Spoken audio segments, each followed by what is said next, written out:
এই মুহূর্তে আছি সেলা টানেলে। প্রচুর স্নোফল হচ্ছে, অসাধারণ লাগছে, জাস্ট অসাম অসাম অসাম। প্রচুর স্নোফল হচ্ছে এই মুহূর্তে। এই যে পিছনে হচ্ছে আমাদের সেলা টানেল। আমি পুরো সাদা হয়ে যাচ্ছি। আর এই যে আই লাভ তাওয়াং আমার পিছনে লেখা।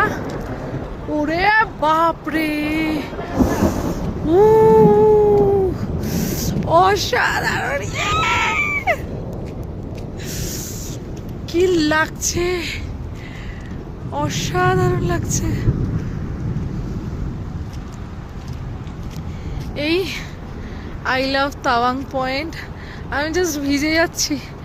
মাই গুডনেস, ও পুরো সাদা হয়ে যাচ্ছি আমি বরফে। ঠান্ডা না লেগে যায়, বাট এই জিনিসটা কলকাতায় গিয়ে পাবো না, তো অসাম লাগছে। এই যে সেলা টানেল, আর এই হচ্ছে স্নোফলস।